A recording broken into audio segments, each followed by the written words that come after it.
Welcome to our Kickstarter Spotlight. This is our regular roundup of new games looking for funding online. I'm Charlie, and today I'll be taking a look at Distance. I'm Alex, and I'll be looking at Myth 4. And I'm Keith, and I'll be bringing you some news about some of the Kickstarter projects that we've looked at. Right, first of all then, a quick look at Distance. Now this is a survival racing game. It looks very much arcade style, which we don't tend to see these days. The developers certainly made a mention in their video of talking about the lack of this style and a push towards the realism that you see in games like Need for Speed and other familiar ones. The style of it really screams out Wipeout clashed with Tron. I love the Wipeout games, spent many hours on Wipeout Fusion, brilliant game and a great franchise. So I can certainly see this one having a big fan base. The car's abilities, you're driving along, multiplayer, single player, it doesn't matter. You've got the ability to drive your car as if it were a car with turns, but then you can flip it, you can fly it, and use boosts to get around obstacles and traps. The multiplayer element has been heavily focused on in this one, which was done so as a result of popular demand from the predecessor. The game will be released on PC and Mac. They're aiming to provide modding support from the very beginning, and they're also featuring a track builder that will be very in-depth and similar to things such as seen in modern games like Halo Reach or Trials Evolution, that sort of thing. The controls are completely remappable as you'd expect. They're also adding features like compatibility with Xbox controllers for PC or bigger steering wheel rigs if you're a big time race junkie. They're looking for $125,000 and so far it's been up for 3 days. They've got just shy of $25,000. 28 days left to go. This one's going quite well. I'm really hoping this will go through. This looks like a brilliant game. $15 will get you the game and access to the beta. That's €11.5 and £9.5 British pounds. You can go for crazy things. If you want to spend $10,000, you will get yourself the game built as an arcade chair that you'd find in any regular arcade. So t-shirts, posters, everything's available. They're wanting to spend the money on software licenses, multiplayer hosting, contractors for art, which is a big feature of this game. Of course, they need to survive themselves, so a little bit of money for food. And any excess is going to get rerouted into polish. That's Distance. Please take a look at it on the page in the links below and try and fund it.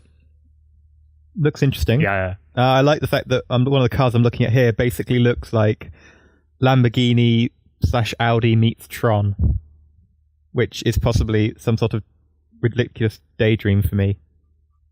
Yeah, the style's certainly very reminiscent of Tron. The cars, as you said, they've got a good look of somewhere between an Audi and a bit of a regular sort of midlife crisis sports car of the modern age. Yeah, I'm certainly a big fan of the art, and they say it's a big feature of it, so it certainly looks so it's going to be polished well. Yep, I love Wipeout and Split Second and all of these arcadey races. They're the only kind of racing game I'll play, so looks good. Okay, so that was Distance. Alex, what are you taking a look at today? I'm looking at Myth 4, The Wind Age. This is a sequel to the Myth series, which started with Myth: The Fallen Lords back in '97. Now that came from Bungie, which most people will know from making Halo, but they were a fairly well-established real-time strategy company because of the Myth games before that. In fact, Halo itself was going to be a real-time strategy game, so I guess you can see Halo Wars as a sort of come-around for them. Which is amazing. Yeah, it is. Myth 4, though, is sort of a few people wanting to bring back the sort of fun of the Myth series. Myth itself, when it came out, Myth 1 through 3 were praised for plot, cutscene animations, a high quality of sound. You had often fairly comical troop chatter when your guys were fighting big, brutal, violent, tactical fantasy battles, like blood permanently stained the ground, like there were gibs everywhere, which was actually quite important in multiplayer because you could tell what had gone down in a certain place because of all the pieces of units lying around. But yeah, for its time, it was fairly advanced as well. It had co-op missions, it had complex physics engine, terrain and environmental factors. The use of formations was pretty much vital. So you had things like rain would put out explosives and fire weapons. Arrows didn't actually automatically hit like in something like, say, Age of Empires. In this, they would fire along the arc, and if the wind took it or like the unit moved, they wouldn't hit their target. So yeah, generally the Myth series has been well received. The Kickstarter is aiming to bring back this series, add new multiplayer maps as well as bring back ones from the original games. And for the price, it's not bad. You're looking at $10, £6, or about €8 for a digital copy. You reserve the right to a username on CarnageNet, which I guess is their equivalent of BNet. You get a digital art book, musical score, a stat book with like stuff on all the different units in the game. You get your name in the credits, and you get a special little icon next to your name in multiplayer to say that you funded it. The other appealing thing about this is that the game is going to be fully moddable. Like they want people to make new content. They want them to add weapons, units, maps, everything. The only downside to this Kickstarter, for some reason, it's only been running. They've only put it up for 14, 15 days, which is half what most Kickstarters usually are. And they're aiming for $450,000 in that time. That is very ambitious, considering.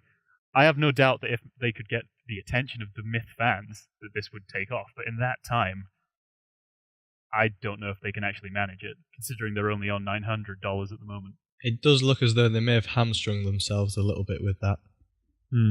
Yeah, and I don't understand why. It doesn't make sense. I mean, they're asking for $500,000, and $500,000 tends to only be given to big games, and these big games tend to be on for month and a half, 2 months. Particularly with the pledge levels they've got. I mean, only $10, and you get a hell of a lot with it. It's a brilliant deal. It's just a shame that's that the thing. It's a really not that generous. many people seem to be aware of it. Currently only 32 backers, and as you said, with Myth's fan base, I'm very surprised that that's the way it's gone down. Yeah, this is the sort of thing, maybe if Rock, Paper, Shotgun or one of the big sites covered it, it would probably get the attention, but they're still, even if that happens, you want to have a full month, just to make sure. Yeah, I don't see why they've gone for that. They must have some sort of deadline or something that they must be trying to get it by, because I can see no point to going, oh, we'll change it from the default of a month and just go for 2 weeks, because they're just hamstringing themselves, really. Yeah, it's very strange. But yeah, there you go. Okay. This week, I'm not bringing you a game as such. I'm bringing you some general news about Kickstarters. Firstly, you may remember that about 2 or 3 weeks ago, we mentioned Scramble Ship, and we joked around about how the space game was going to have space cows to be able to produce milk to make into the butter that was in the game. We were just joking about it, but the developer saw our video and has since included a stretch goal, which, if they reached it, which they have, would include space cows in the game, and these space cows can produce milk for butter, and they float around with little goldfish bowl helmets on and O2 packs on their back, and they will inhabit any green areas you have on your ship. Yay, recognition. So, we've actually managed to influence the video game by joking around about it. That game has since met its funding level a couple of days ago, and it has got all its stretch goals complete. Space cows, coming to a PC near you. I'm looking forward to it. I think I'm going to have to dedicate a ship just to breeding cows. It's tremendous. It's great that the developer managed to take a good look at such a low level thing that we've got going, and then was able to comment on it. Just take that bit of time, and I hope that becomes a feature of the game that people are going to laugh at as we did just joking around with it. It's always nice to see some community interaction with games, especially when it's us. The second bit of news is a bit more of a downer.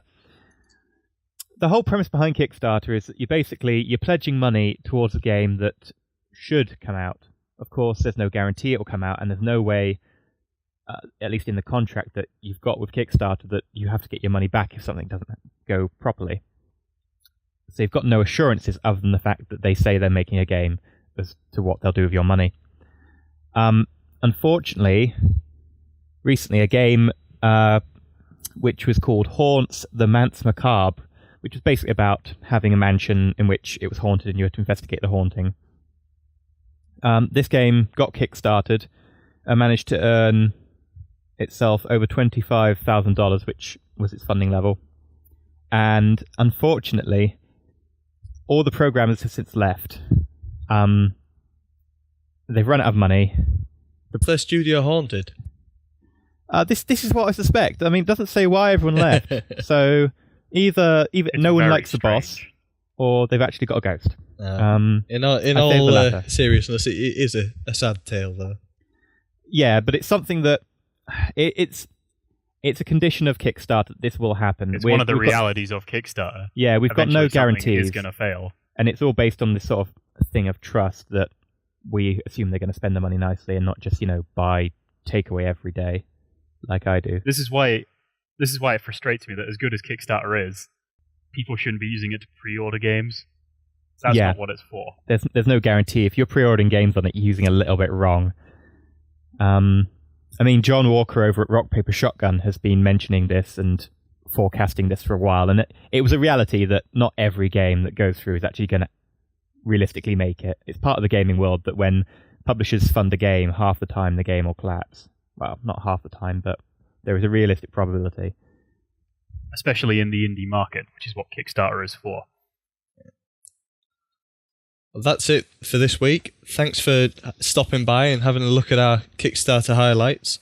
Do remember to check the links beneath for both of the games that we've featured. If you want to fund them or learn more about them, we encourage you to do so. If you've liked what you've seen here, do like the thing for us and subscribe if you want to see more. Also, have a look at the Facebook page that will be in the description if you want to join that. Thanks for watching. Bye now. Bye.